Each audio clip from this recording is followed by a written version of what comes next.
آخری بات میں جو کرنے لگا ہوں، یہ درد والی باتیں ہیں، آپ کو سنانی فرض ہے۔ ہاں، مولوی کا یہ مطلب نہیں ہے کہ جناب دو شیر سٹے تے پرانی گل کر کے تے جناب انہوں کوئی دسے کہ اقبال کہندا تو نے پوچھی ہے امامت کی حقیقت مجھ سے، حق تجھے میری طرح صاحب اسرار کرے، ہے وہی تیرے زمانے کا امام برحق جو تجھے حاضر و موجود سے بیزار کرے، موت کے آئینے میں دکھا کر تجھے رخ دوست زندگی تیرے لیے اور بھی دشوار کرے۔ اور ایک جگہ اقبال کہندا اگر صاحب ہنگامہ نہ ہو ممبر و محراب، اقبال کہندا جی ممبر و محراب تو حق گل نہیں ہونی، حضور دی ناموس دی گل نہیں ہونی، تے رسول اللہ دے دین دے بچاؤ دی گل نہیں ہونی، تے حضور دی سیرت تے صورت دی گل نہیں ہونی، حضور بدر وچ کنج تلوار پکڑ کے گئے اے بھی تے دس نا، حضور اودھ وچ حضور نے تلوار ابو دجانہ نو کیویں دتی اے بھی تے دس نا،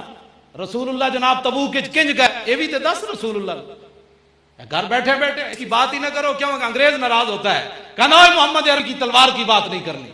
ہاں اور جو مرضی تسی گل کرو، یہ جو تلوار دی گل کی تھی تو پھر تو حضور دا دین اتنے آ جائے گا۔ پیار سے اسلام پھیلا، میں کہا جی پیار سے بھی پھیلا، حضور کی تلوار سے بھی پھیلا، ہاں ورنہ حضور دیکھو نا، میں تھوڑا موٹی جی گل کرنا، ساڑھے اپنے منہ وچوں انگریز گستاخیاں کرا، بھائی اسلام اخلاق سے پھیلا، تو حضور نے جب تلوار اٹھائی تو تیرا مطلب ہے اخلاق سے پھیلا، تلوار سے نہیں پھیلا۔ جب حضور نے تلوار اٹھائی، ابو بکر نے اٹھائی، عثمان نے اٹھائی، علی نے اٹھائی، عمر نے اٹھائی، بلال نے اٹھائی، ابو ہریرہ نے اٹھائی، سعد نے اٹھائی، سعید نے اٹھائی، ابو عبیدہ بن جراح اٹھائی، یہ سارے فقیراں تلوار اٹھائی صحابہ نے، تے دس تو کہنا تے اسلام اخلاق سے پہلا تلوار سے نہیں، تے صحابہ جڑی تلوار چکی تیرے نزدیک تو بد اخلاقی ہوگی۔ انگریز کتنا چلا کے اپنے